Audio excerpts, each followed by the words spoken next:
हाँ जी, तो कैसे हैं आप सभी लोग। लास्ट क्लास में हम लोगों ने जर्नल एंट्री का ही एक क्वेश्चन करा था और आज की क्लास में भी हम जर्नल एंट्री का एक क्वेश्चन करेंगे। ये क्वेश्चंस जो मैं आपको करा रहा हूँ ये आपकी प्रैक्टिस के लिए भी हैं और साथ में ये लेंथी क्वेश्चंस भी हैं थोड़े, तो इनको अगर हम प्रैक्टिस कर लेंगे तो हमारे लिए ईजी रहेगा कोई सी भी अगर ट्रांजेक्शन एग्जाम में आ जाती है तो उस केस में। नेक्स्ट क्लास में मैं आपको एक लास्ट क्वेश्चन कराऊंगा जर्नल एंट्री का, जो एक फुल फ्लेजेड क्वेश्चन होगा, थोड़ा सा डिफिकल्टी लेवल उसका और ज्यादा हाई होगा। उसके बाद फिर हम लोग नेक्स्ट टॉपिक पे बढ़ेंगे। तो आज की क्लास में भी ज़्यादा टाइम वेस्ट ना करते हुए सीधा क्वेश्चन पे चलते हैं। तो देखिए ये क्वेश्चन है आप लोगों के सामने जो कह रहा है जर्नलाइज द फॉलोइंग ट्रांजेक्शंस, और टोटल 24 ट्रांजेक्शंस दी हुई हैं क्वेश्चंस में। तो इस क्वेश्चन को जल्दी जल्दी सॉल्व करते हैं। सबसे पहला ट्रांजेक्शन है started business with capital of ₹75,000। तो सबसे पहले तो हम लोगों को क्या करना है, फॉर्मेट क्रिएट करना है जर्नल एंट्री का। Date, particulars, LF, debit and credit. अब क्वेश्चन में डेट्स मेंशन नहीं है, क्वेश्चन में सीरियल नंबर्स मेंशन, तो हम डेट वाले कॉलम में सीरियल नंबर डाल देंगे। ट्रांजैक्शन है कि started business with capital of 75,000। तो इस ट्रांजैक्शन की एंट्री तो बहुत पुरानी हो चुकी है आप लोगों के लिए, इजीली आप इसको सॉल्व कर लोगे। क्या हुआ, बिजनेस में कैपिटल इंट्रोड्यूस हुई 75,000 में। अब ये हो सकता है कैश के फॉर्म में इंट्रोड्यूस हुई हो सकता है बैंक के फॉर्म में इंट्रोड्यूस हुई है, इन्हीं दो वेज में इंट्रोड्यूस होगी। हम लोग मान के चलते हैं कैश के फॉर्म में इंट्रोड्यूस हुई है, तो क्या होगा, कैश इंक्रीज हुआ और कैपिटल इंक्रीज हुई। एंट्री क्या हो जाएगी, कैश अकाउंट डेबिट हो जाएगा क्योंकि एसेट इंक्रीज होती है तो वो डेबिट होता है, और कैपिटल अकाउंट क्रेडिट हो जाएगा क्योंकि कैपिटल इंक्रीज होती है तो वो क्रेडिट होता है। Amount 75,000 and 75,000। नरेशन आप लोग लिखोगे, मैं आज नरेशंस नहीं लिखूंगा। Next transaction, open a bank account with state bank of India for ₹20,000। तो हम लोगों के पास जो कैपिटल के फॉर्म में कैश आया था उसमें से कुछ कैश हम लोगों ने बैंक में देके बैंक अकाउंट ओपन करा दिया। कितना कैश, तो देखो 20,000 का हम लोगों ने कैश दिया था बैंक में। तो क्या होगी एंट्री, बैंक अकाउंट इंक्रीज हो जाएगा और कैश अकाउंट डिक्रीज हो जाएगा। तो एंट्री हो जाएगी बैंक अकाउंट डेबिट क्योंकि एक असेट इंक्रीज हुई, टू कैश अकाउंट क्योंकि एक असेट डिक्रीज हुई। 20,000 20,000। नरेशन में लिख दोगे क्या, ओपन बैंक अकाउंट।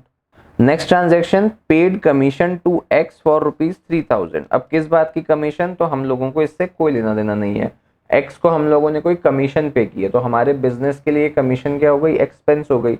एक्सपेंस हो गई तो क्या होगा, डेबिट हो जाएगा।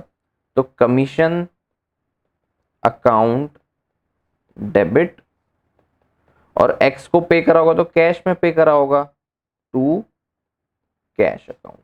3,000 3,000। सर हम लोग क्रेडिट में एक्स को कर सकते हैं क्या, क्रेडिट नहीं, एक्स को क्रेडिट नहीं कर सकते। एक्स को क्रेडिट क्यों नहीं कर सकते, क्योंकि हमारा एक्स यहाँ पे क्रेडिटर नहीं है, हम लोगों ने एक्स को कमीशन पे कर दिया है। किस फॉर्म में पे करा होगा, तो कैश के फॉर्म में पे करा होगा, हम ऐसा अज्यूम करके चल रहे हैं। अच्छा सर बैंक अकाउंट को क्रेडिट कर सकते हैं क्या, हाँ बैंक अकाउंट को क्रेडिट कर सकते हो, तुम्हारा चॉइस है ये। सर आप हर क्लास में कहते हो कि कैश अकाउंट को क्रेडिट करो या डेबिट करो या बैंक अकाउंट को क्रेडिट या डेबिट करो, तुम्हारी मर्जी। इसका क्या मतलब होता है, देखो इसके पीछे का मैं कंसेप्ट आज तुम लोगों को समझाता हूँ। जनरली जब भी हम लोग एक बिजनेस स्टार्ट करते हैं तो एक जनरलाइज्ड कंसेप्ट क्या मान के चलते हैं कि बिजनेस हम लोगों ने स्टार्ट किया होगा कैश देके, मतलब जो कैपिटल दी होगी वो कैश के फॉर्म में दी होगी। उसके बाद उस कैपिटल को हम लोगों ने बैंक में डाला होगा। अब इस क्वेश्चन में भी वही चीज थी कि हम लोगों ने बिजनेस स्टार्ट किया, 75,000 रुपीज थे, तो हमने अज्यूम किया, एक जनरलाइज्ड अजम्पशन क्या है कि हम लोगों ने कैश देके बिजनेस को स्टार्ट किया। तो 75,000 का हमारे बिजनेस में कैश आया। उसके बाद हम लोगों ने उस कैपिटल में से या उस कैश में से 20,000 का कैश बैंक में दे दिया। तो हमारे पास कैश भी रखा हुआ है अभी कितने का, 55,000 रुपीज का, और बैंक बैलेंस भी हमारे पास कितने का, तो 20,000 रुपीज का। अब मान लो हम लोगों ने कोई बिजनेस के ट्रांजेक्शन में पेमेंट्स करे, तो अब हमें दिमाग में ये रख के चलना पड़ेगा कि हम लोग कैश में से अगर दे रहे हैं तो कैश माइनस हो रहा है, अगर बैंक में से दे रहे हैं तो बैंक माइनस हो रहा है। अब हमारे बैंक अकाउंट में अगर 20,000 रुपए ही हैं और हम हर ट्रांजेक्शन में जो क्रेडिट कर रहे हैं वो बैंक अकाउंट को ही कर रहे हैं, तो 20,000 रुपए कहीं ना कहीं जाके तो खत्म हो जाएंगे ना। तो लेट सपोज 20,000 रुपए खत्म हो गए, उसके बाद भी आपने कोई ट्रांजेक्शन में क्रेडिट कर दिया बैंक अकाउंट को, तो यहाँ पर थोड़ा सा प्रॉब्लमेटिक सिचुएशन हो जाती है। इसलिए जनरली रूल क्या कहता है कि जो चीज आपके पास ज्यादा है आप हमेशा पेमेंट उसी में से करो। तो इस केस में 75,000 में से सिर्फ 20,000 रुपीज बैंक में है और 55,000 रुपीज हमारे पास कैश पड़ा है, तो हम क्या मान के चलेंगे, मैक्सिमम पेमेंट्स कैश में से ही कर रहे हैं। तो ये आपका चॉइस है, मैंने आपको कंसेप्ट बता दिया है। अब ये आपका चॉइस है कि आपको क्या क्रेडिट करना है, बैंक क्रेडिट करना है या फिर कैश क्रेडिट करना है। अगला ट्रांजेक्शन देखते हैं। अगला ट्रांजेक्शन कह रहा है परचेज्ड गुड्स फ्रॉम के एंड कंपनी फॉर कैश ₹10,000। अब देखो लिखा ही है कैश में परचेज किया, 10,000 रुपए का कैश पे किया। तो एंट्री सिंपल सी क्या है, एंट्री है purchase account debit to cash account. Payment cash में किया है तो कैश अकाउंट को क्रेडिट कर देंगे, 10,000 10,000। Next transaction purchase goods from mister Z for ₹20,000। अब देखो ऊपर वाले ट्रांजेक्शन में लिखा है कि कैश में परचेज किया, इस ट्रांजेक्शन में कहीं पे भी नहीं लिखा है कैश में परचेज किया या क्रेडिट पे परचेज किया, तो हम क्या मान के चलेंगे, क्रेडिट पे परचेज किया। तो मिस्टर जेड से 20,000 रुपए के गुड्स परचेज कर लिए, तो एंट्री क्या हो जाएगी, परचेज अकाउंट डेबिट। यहाँ पे क्रेडिट कौन होगा, मिस्टर जेड क्रेडिट होगा। क्यों क्रेडिट होगा, क्योंकि ये हम लोगों का क्रेडिटर बन गया। कितने का, 20,000 रुपीज एंड 20,000 रुपीज। नरेशन हो जाएगा purchased goods from mister Z on credit. Next, goods return to mister Z for ₹5,000। अब जो गुड्स हम लोगों ने परचेज करे थे मिस्टर जेड से, जिसकी वजह से हमारे पास गुड्स इंक्रीज हुए थे बिजनेस में, जिसकी वजह से असेट इंक्रीज हुई थी और जिसकी वजह से हमने परचेज अकाउंट को डेबिट किया था, अब क्या हुआ, उन्हीं गुड्स में से 5,000 रुपए के गुड्स हम लोगों ने रिटर्न कर दिए। तो क्या हो गया, हमारे गुड्स वापस से रिड्यूस हो गए, मतलब असेट वापस से रिड्यूस हो गई। तो अब क्या होगा, हमारी असेट रिड्यूस होने की वजह से हम लोगों का एक अकाउंट तो क्रेडिट हो जाएगा और साथ में हम लोगों का क्रेडिटर जो था मिस्टर जेड वो भी तो रिड्यूस हुआ ना। और क्रेडिटर जब रिड्यूस होता है विच मींस लायबिलिटी जब रिड्यूस होती है तो उसको क्या करते हैं, उसको डेबिट करते हैं। तो यहाँ पर डेबिट क्या होगा, तो मिस्टर जेड का अकाउंट डेबिट होगा और क्रेडिट क्या होगा, तो परचेज रिटर्न अकाउंट यहाँ पे क्रेडिट हो जाएगा। तो एंट्री कर देंगे mister Z account debit to purchase return account 5,000 5,000। Narration लिख देना आप लोग कि goods return to mister Z. Next transaction कह रहा है paid to mister Z in full settlement for ₹14,000। अब देखो 20,000 रुपए के गुड्स हम लोगों ने मिस्टर जेड से परचेज करे थे, 5,000 रुपए के हमने उनको रिटर्न कर दिए, तो बचे कितने के गुड्स हमारे पास, 15,000 रुपए के। उन 15,000 रुपए में से हम लोगों ने उनको इन फुल सेटलमेंट पेमेंट कितना किया, तो 14,000 का हमने पेमेंट कर दिया, विच मीन्स कि 1,000 रुपए का हम लोगों ने उनसे डिस्काउंट रिसीव करा होगा। अब ये कैश डिस्काउंट है या ट्रेड डिस्काउंट है, तो उधार चुकाने के लिए जो झटपट डिस्काउंट मिलता है उसको क्या कहते हैं हम लोग, कैश डिस्काउंट कहते हैं। तो हम लोग एंट्री के पास कर देंगे, एंट्री हो जाएगी मिस्टर जेड अकाउंट डेबिट। कितने का क्रेडिटर बचा था हमारे पास, तो 15,000 रुपीज का, टू कैश अकाउंट। कितना हम लोगों ने पेमेंट किया, 14,000 रुपीज का, टू डिस्काउंट रिसीव्ड अकाउंट। कितना डिस्काउंट मिला हम लोगों को, 1,000 रुपीज का। चाहो तो इसका वर्किंग नोट 1 दिखा दो, इसका हम लोग क्या करेंगे, वर्किंग नोट भी दिखा देंगे। Working note number 1, payment to mister Z. अब इसमें लिख लेना गुड्स परचेज कितने के करे थे हम लोगों ने करे थे 20,000 के। गुड्स रिटर्न कितने के करे थे हम लोगों ने, तो हम लोगों ने करे थे 5,000 के। तो गुड्स बचे कितने हमारे पास, 15,000 के। पेमेंट इन फुल कितना करा हम लोगों ने मिस्टर जेड को, तो 14,000 रुपीज का, विच मीन्स हमें डिस्काउंट रिसीव्ड कितना हुआ, 1,000 रुपीज का। आया क्या समझ में, तो यही हम लोगों ने यहाँ पे लिख दिया, डिस्काउंट रिसीव्ड 1,000, कैश अकाउंट को हमने किया क्रेडिट 14,000 से। Next transaction received interest on investment ₹4,000। अब ये इंटरेस्ट ऑन इन्वेस्टमेंट क्या है, हम लोगों ने कोई इन्वेस्टमेंट करा होगा जिसका हम लोगों को इंटरेस्ट मिला, तो ये इंटरेस्ट हमारे लिए क्या हो गया, ये इंटरेस्ट हम लोगों के लिए हो गया इनकम। इनकम क्या होती है, क्रेडिट। और हम लोगों को किस फॉर्म में ये मिला होगा, तो या तो कैश के फॉर्म में मिला होगा या बैंक के फॉर्म में मिला होगा। तो हम लोग क्या करेंगे, कैश अकाउंट या बैंक अकाउंट तो डेबिट कर देंगे क्योंकि एसेट इंक्रीज हुई, और interest on investment account credit कर देंगे, क्यों, क्योंकि ये हम लोगों का एक इनकम है। क्या एंट्री हो जाएगी, cash account debit to interest on investment account. Amount था 4000 एंड 4000। नरेशन हो जाएगा क्या, interest on investment received. Next transaction, paid rent to landlord mister Y for ₹5000। 5000 का रेंट पे किया। तो रेंट क्या हो गया हम लोगों के लिए, एक्सपेंस, और पेमेंट कैसे किया होगा, हम मान के चल रहे हैं कैश में किया होगा। तो एंट्री क्या होगी, एंट्री हो जाएगी rent account debit to cash account 5000। आ रहा है समझ में। Next, withdraw cash for household expenses. Household expenses मतलब घर के खर्चे, अमाउंटेड टू ₹6000। बिजनेस से हम लोगों ने अपने घर के खर्चे के लिए पैसा निकाल लिया। घर का खर्चा हमारा पर्सनल यूज हुआ क्या, तो बिल्कुल हमारा पर्सनल यूज हुआ। पर्सनल यूज के लिए अगर हम पैसा निकालते हैं तो उसको क्या कहते हैं, ड्रॉइंग्स। और ड्रॉइंग्स क्या होता है, हमेशा डेबिट, एक एक्सपेंस की तरह बिजनेस के लिए ट्रीट किया जाता है और हमेशा डेबिट होता है। तो ड्रॉइंग्स अकाउंट तो डेबिट हो जाएगा, और बिजनेस से कैश गया तो कैश अकाउंट क्रेडिट हो जाएगा। Drawings account debit to cash account 6000। Next transaction है, sold goods to mister L for cash ₹25,000। Mister L को हम लोगों ने कैश में गुड्स बेचे। तो क्या हुआ होगा हमारे बिजनेस में, कैश तो आ गया होगा, तो कैश अकाउंट को हम लोग कर देंगे डेबिट। और बिजनेस से गुड्स गए तो सेल्स अकाउंट को हम लोग कर देंगे क्रेडिट। 25,000 एंड 25,000। ठीक है। Next transaction, sold goods to mister D on credit for ₹10,000। अब मिस्टर डी इस केस में हम लोगों के डेटर बन गए। अब डेटर बन गया तो हमारी असेट बन गए। असेट जब इंक्रीज होती है तो उसको हम क्या करते हैं, डेबिट करते हैं। तो डेटर अकाउंट मतलब कि मिस्टर डी का अकाउंट तो डेबिट हो जाएगा, और क्रेडिट क्या होगा, तो क्रेडिट हमारा सेल्स अकाउंट हो जाएगा। तो क्या एंट्री हो जाएगी, mister D's account debit to sales account.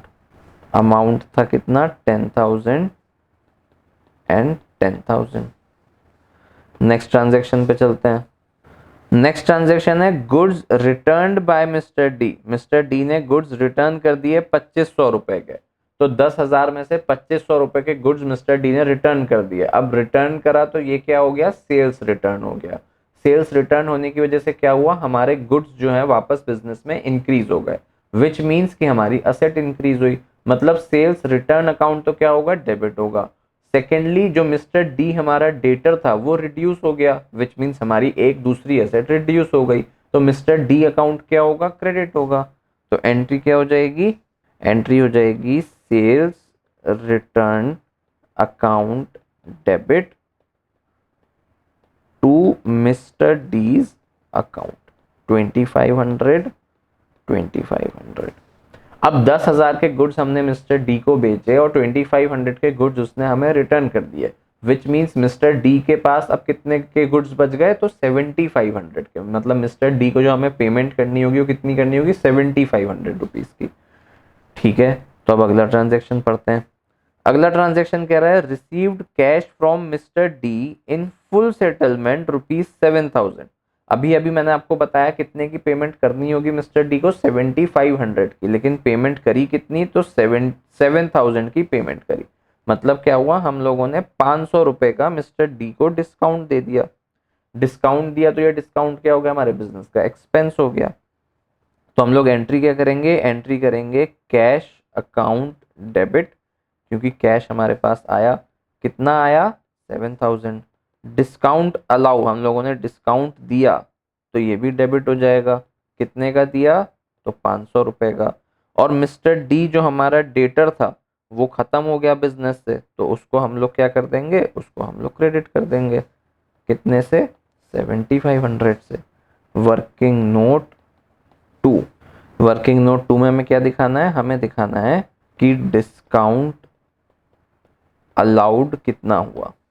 तो गुड्स सोल्ड करे हमने मिस्टर डी को, कितने के, 10,000 रुपीज के, जिसमें से गुड्स रिटर्न हुए कितने के, 2500 रुपीज के। रिमेनिंग गुड्स मिस्टर डी के पास जो थे वो थे 7500 के। कैश रिसीव हम लोगों ने कितना किया फ्रॉम मिस्टर डी, तो हम लोगों ने किया 7000 का। विच मीन्स डिस्काउंट कितना दिया होगा, डिस्काउंट अलाउड कितना होगा, तो वो होगा 500 रुपीज का। यही 500 रुपीज यहाँ पे मेंशन किया हुआ है।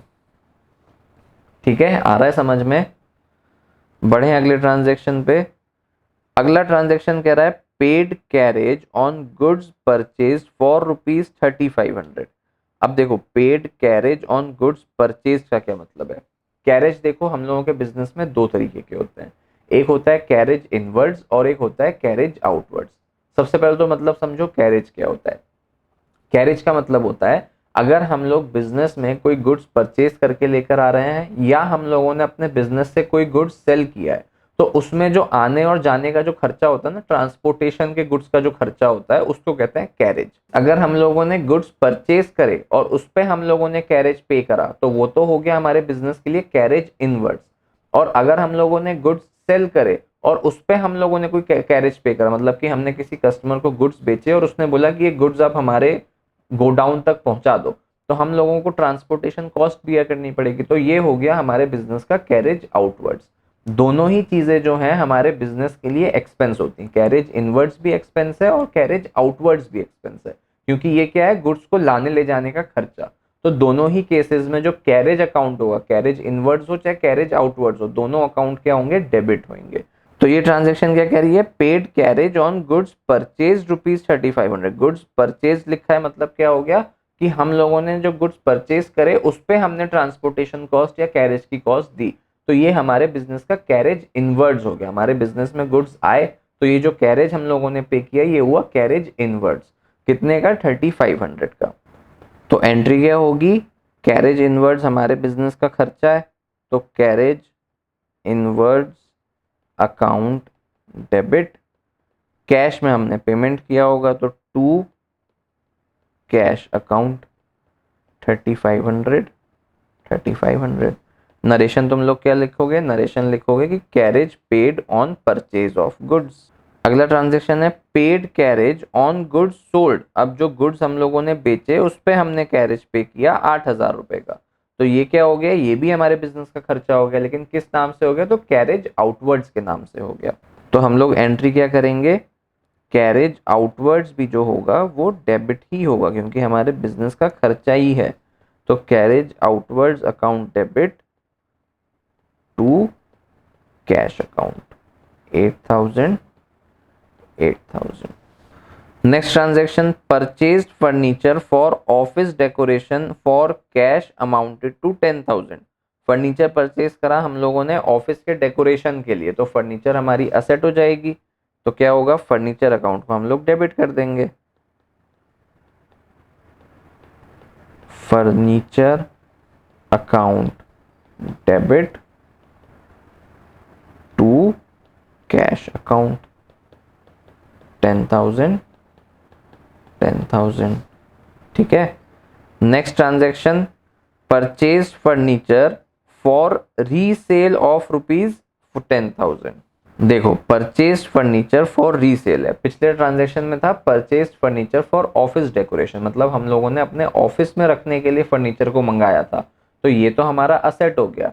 लेकिन इस ट्रांजैक्शन में कह रहा है कि परचेज फर्नीचर फॉर रीसेल, मतलब हम लोगों ने रीसेल के पर्पज से फर्नीचर को मंगाया, विच मीन्स अब फर्नीचर हमारा गुड्स हो गया। दोनों ट्रांजैक्शन में डिफरेंस समझना, पहली ट्रांजैक्शन में फर्नीचर हमारा असेट था और इस ट्रांजैक्शन में फर्नीचर हमारा गुड्स है, क्योंकि हमने उसको रीसेल के पर्पज के लिए परचेज किया है। गुड्स को हम लोग क्या करते हैं, किस नाम से डिनोट करते हैं, तो फर्नीचर के नाम से डिनोट नहीं करेंगे, यहाँ पे हम लोग डिनोट करेंगे परचेज अकाउंट के नाम से। तो एंट्री क्या होगी, purchase account debit to cash account, और नरेशन में लिख देना परचेज फर्नीचर फॉर रीसेल 10,000 10,000। आया क्या समझ में? नेक्स्ट ट्रांजैक्शन पे चलते हैं। नेक्स्ट ट्रांजैक्शन कह रहा है sold furniture out of those meant for resale, जो रीसेल पर्पस के लिए हम लोगों ने फर्नीचर परचेज करा था उसको हम लोगों ने बेच दिया। कितने का बेचा, तो 15,000 रुपए का बेचा। तो कोई दिक्कत की बात नहीं है, हमारे बिजनेस में कैश आ गया 15,000 रुपए और हमारे बिजनेस से गुड्स चले गए। तो क्रेडिट क्या होगा, सेल्स अकाउंट होगा, और डेबिट क्या होगा, कैश अकाउंट होगा। एंट्री कर लेते हैं इसकी जल्दी से। एंट्री हो जाएगी cash account debit to sales account. Sir furniture account क्यों नहीं आएगा, तो मैंने तुम लोगों को रीज़न बता दिया क्यों नहीं आएगा, क्योंकि ये फर्नीचर हम लोगों ने रीसेल पर्पस के लिए खरीदा, तो ये हमारे बिजनेस का गुड्स हो गया। Next transaction paid rent out of personal cash for ₹4,000। अब ये ट्रांजैक्शन भी एक बहुत ही इंपॉर्टेंट ट्रांजैक्शन है, इस ट्रांजैक्शन पे स्टार मार्क कर लेना तुम लोग नोट्स अगर बना रहे हो तो। देखो ट्रांजैक्शन कह रही है paid rent out of personal cash. हम लोगों के बिजनेस में कैपिटल हम लोगों ने पहले ही दे दी थी 75,000 रुपीज की in the form of cash, तो ये तो हमारा एक अलग से कैपिटल हो गया। अब इस ट्रांजैक्शन में हम लोगों ने बिजनेस का रेंट भी पे किया और वो हमने अपने पर्सनल कैश में से पे किया। मतलब कि हम लोगों ने ये 4,000 रुपए अपने बिजनेस को और दे दिए। तो इसका मतलब क्या, ऐसा हुआ क्या कि जो कैपिटल 75,000 रुपीज की थी वो 4,000 रुपए से और इंक्रीज हो गई होगी। ध्यान से समझना इसको। इसका मतलब क्या हुआ कि जो हमारा 75,000 रुपीज की कैपिटल थी वो तो थी ही सही बिजनेस में, हम लोगों ने अपने पर्सनल कैश में से और पेमेंट कर दी बिजनेस के रेंट की, तो हम लोगों की कैपिटल 4,000 रुपए से और इंक्रीज हो गई यहाँ पे। तो रेंट अकाउंट तो डेबिट ही होगा क्योंकि हमारा एक्सपेंस है, क्रेडिट यहाँ पर कैश अकाउंट नहीं होगा। पर्सनल कैश दिया मतलब हमने बिजनेस को अपने पास से 4,000 रुपए और दे दिए, तो क्रेडिट क्या हुआ यहाँ पे, क्रेडिट होगा कैपिटल अकाउंट, क्योंकि कैपिटल इंक्रीज हुआ ना बिजनेस में और 4,000 रुपए से। तो रेंट अकाउंट डेबिट हो जाएगा और कैपिटल अकाउंट क्रेडिट होगा। बहुत इंपॉर्टेंट ट्रांजेक्शन है ये, और बहुत चांसेस हैं कि अगर डिफिकल्ट पेपर आता है एग्जाम में तो ये ट्रांजेक्शन आ जाएगी। तो बहुत ध्यान से इस ट्रांजेक्शन को समझना। नहीं समझ में आया है तो पीछे करके वीडियो वापस देखना, फिर भी अगर समझ में नहीं आया तो कमेंट करके बता देना। ट्रांजेक्शन नंबर 20, एंट्री क्या हो जाएगी, रेंट अकाउंट डेबिट, क्योंकि रेंट हमारा खर्चा है, to capital account. Capital account क्यों, क्योंकि हम लोगों ने पर्सनल कैश दिया है, इस वजह से हमारी कैपिटल इंक्रीज हो गई है। नरेशन लिख देना इसका, rent paid from personal cash. बढ़े नेक्स्ट ट्रांजेक्शन पे। नेक्स्ट ट्रांजेक्शन है received an order of goods for ₹30,000 from Naman. Very good, ये भी एक बहुत इंपॉर्टेंट ट्रांजेक्शन है। हम लोगों के बिजनेस में हम लोगों ने गुड्स का ऑर्डर रिसीव करा है नमन से 30,000 रुपए का। क्या हमने उसको गुड्स भेज दिए क्या, तो नहीं। क्या नमन ने हमें पैसे दे दिए क्या, तो वो भी नहीं। सिर्फ एक ऑर्डर रिसीव हुआ है हमारे पास। तो इसकी कोई जर्नल एंट्री होगी क्या, तो इसकी कोई भी जर्नल एंट्री नहीं होगी। क्यों, क्योंकि ये सिर्फ एक ट्रांजेक्शन है, एक एग्रीमेंट हुआ होगा या एक बात होगी कि भाई हम लोगों ने ऑर्डर रिसीव किया है 30,000 रुपए का, ना तो हमने उसको गुड्स भेजे और ना ही हमारे पास कैश आया या डेटर आया। तो अगर ये कोई ट्रांजेक्शन को कोई अभी तक आउटकम नहीं हुआ है तो इसकी कोई जर्नल एंट्री भी नहीं हो सकती। तो यहाँ पे तुम लोग सिंपली क्या लिख दोगे, नो एंट्री। बहुत अच्छे अच्छे ट्रांजेक्शन आ रहे हैं इस पर्टिकुलर क्वेश्चन में। इसके पहले वाला ट्रांजेक्शन भी बहुत एक इम्पॉर्टेंट ट्रांजेक्शन था और ये भी एक इम्पॉर्टेंट और इंटरेस्टिंग ट्रांजेक्शन है जिसकी कोई भी जर्नल एंट्री नहीं होगी। बढ़े नेक्स्ट ट्रांजेक्शन पे। नेक्स्ट ट्रांजेक्शन है amount of ₹13,500 received from Suresh which were written off previously as bad debts. Bad debts क्या होता है हमारे बिजनेस में, मैंने पहले की किसी एक क्लास में आपको बताया था। बैड डेट्स हमारे बिजनेस का हमेशा एक नुकसान होता है, नुकसान होता है विच मीन्स वो हमेशा डेबिट हुआ होता है। अब ये जो बैड डेट्स था ये 13,500 रुपए का बैड डेट्स था जो कि हमें रिकवर हो गया। मतलब कि जो हमारा नुकसान था वो नुकसान 13,500 से कम हो गया। तो वो टेबल याद करो जिसमें मैंने बताया था कि अगर लॉस हमारा इंक्रीज होता है तो हम उसको डेबिट करते हैं, और अगर लॉस हमारा डिक्रीज होता है तो उसको हम क्या करते हैं, क्रेडिट करते हैं। इस पर्टिकुलर ट्रांजेक्शन में बैड डेट्स रिकवर हुआ, मतलब कि लॉस डिक्रीज हुआ। लॉस डिक्रीज हुआ तो यहाँ पे बैड डेट्स रिकवर्ड को तो हम लोग क्या कर देंगे, क्रेडिट कर देंगे। और 13,500 हमारे पास आया तो किस फॉर्म में आया होगा, कैश की फॉर्म में आया होगा या बैंक की फॉर्म में आया होगा। जनरलाइज हम यही मान के चल रहे हैं कि हम कैश की फॉर्म में सारे ट्रांजेक्शन्स कर रहे हैं, तो कैश की फॉर्म में हमारे पास पैसा आ गया। तो क्या एंट्री हो जाएगी इसकी, एंट्री हो जाएगी cash account debit to bad debts recovered account 13,500 and 13,500। बढ़ते हैं नेक्स्ट ट्रांजेक्शन पे। नेक्स्ट ट्रांजेक्शन है goods destroyed by fire for ₹30,000। Destroyed by fire मतलब हमारे बिजनेस का नया लॉस, लॉस है तो मतलब क्या होगा, डेबिट होगा। क्या एंट्री होगी, लॉस बाय फायर अकाउंट को तो हम डेबिट कर देंगे। टू गुड्स डिस्ट्रॉय हुआ है, गुड्स डिस्ट्रॉय हुआ है तो मैंने पहले भी एक क्वेश्चन में करवाया था, यहाँ पर हम लोग क्या करेंगे, कैश अकाउंट तो कर नहीं सकते, गुड्स अकाउंट भी कर नहीं सकते, क्योंकि गुड्स को हम अलग अलग नाम से डिनोट करते हैं। किस नाम से यहाँ पे डिनोट करेंगे गुड्स को, तो सेल्स के नाम से डिनोट कर नहीं सकते। क्यों, क्योंकि सेल्स में प्रॉफिट इंक्लूडेड होता है। लेकिन गुड्स अगर डिस्ट्रॉय हुए हैं फायर में तो वो कॉस्ट प्राइस पे हम लोग मान के चलेंगे डिस्ट्रॉय हुए हैं। तो यहाँ पे हम लोग एंट्री करेंगे loss by fire account debit to purchase account. तो टू परचेज अकाउंट कितने के हुए थे, 30,000 एंड 30,000। आ रहा है क्या समझ में। देखो पुरानी क्लासेस में जो पढ़ाया था वो भूल मत जाना, बहुत इंपॉर्टेंट कंसेप्ट पढ़ाए थे मैंने पुरानी क्लासेस में, तो एक बार रिवाइज जरूर करना उन कंसेप्ट्स को। जब भी गुड्स डिस्ट्रॉय बाय फायर होते हैं तो हम लोग क्रेडिट में क्या करते हैं, परचेज अकाउंट को क्रेडिट करते हैं। नेक्स्ट लास्ट ट्रांजेक्शन पे चलते हैं। Paid income tax ₹40,000 and sales tax ₹35,000। Again a very good transaction. Income tax हम लोगों ने 40,000 का पे किया और सेल्स टैक्स हम लोगों ने 35,000 रुपीज का पे किया। अब सेल्स टैक्स तो क्या हो गया, बिजनेस का पार्ट हो गया, तो सेल्स टैक्स बिजनेस का एक एक्सपेंस है तो हम लोग सेल्स टैक्स अकाउंट को डेबिट कर देंगे। इनकम टैक्स जो होता है वो कभी भी बिजनेस का नहीं होता है, इनकम टैक्स हमेशा इंडिविजुअल्स का होता है। इंडिविजुअल मतलब कौन, इस बिजनेस का जो ओनर होगा वो इनकम टैक्स पे करेगा, बिजनेस का इनकम टैक्स नहीं जाएगा, बिजनेस का तो सेल्स टैक्स जाएगा जो हम लोगों ने पे कर दिया, लेकिन बिजनेसमैन का इनकम टैक्स जाएगा। तो इनकम टैक्स की पेमेंट करी है 40,000 रुपए की, वो बिजनेसमैन ने करी होगी। अब अगर बिजनेसमैन ने इनकम टैक्स की पेमेंट करी है और बिजनेस से उसका पैसा गया या बिजनेस में उसकी ट्रांजेक्शन लिखी है, विच मीन्स कि ये हो गया क्या, ड्रॉइंग्स अकाउंट। पर्सनल यूज के लिए निकाले हुए पैसे को हम क्या कहते हैं, ड्रॉइंग्स। बिजनेसमैन ने इनकम टैक्स पे करा तो उसने अपना टैक्स पे करा होगा, तो वो जो इनकम टैक्स होगा वो उसका ड्रॉइंग्स अकाउंट में जाएगा, बिजनेस के किसी अकाउंट में नहीं जाएगा। सेल्स टैक्स तो चला जाएगा सेल्स टैक्स अकाउंट में, लेकिन इनकम टैक्स जाएगा ड्रॉइंग्स अकाउंट में। तो यहाँ पे एंट्री क्या होगी, ड्रॉइंग्स अकाउंट तो डेबिट होगा और क्रेडिट क्या होगा, तो क्रेडिट होगा हम लोगों का कैश अकाउंट। तो एक कंपाउंड एंट्री क्रिएट हो जाएगी यहाँ पे। क्या होगी, एक तो ड्रॉइंग्स अकाउंट को डेबिट कर देंगे क्योंकि ये था इनकम टैक्स और पूरा कंसेप्ट मैंने अभी आपको बता दिया। दूसरा सेल्स टैक्स भी लिखा है तो सेल्स टैक्स तो एक्सपेंस है ही सही बिजनेस का, तो इसको भी डेबिट कर देंगे। और किस फॉर्म में गया होगा, तो कैश के फॉर्म में गया होगा, तो कैश अकाउंट को क्रेडिट कर देंगे। अमाउंट कितना कितना, तो 40,000 का इनकम टैक्स, 35,000 का सेल्स टैक्स और कैश गया बिजनेस से कितना, 75,000 का। नरेशन लिख देना, income tax and sales tax paid. यहां पर हम लोगों का आज का क्वेश्चन भी खत्म होता है। आया क्या क्वेश्चन समझ में।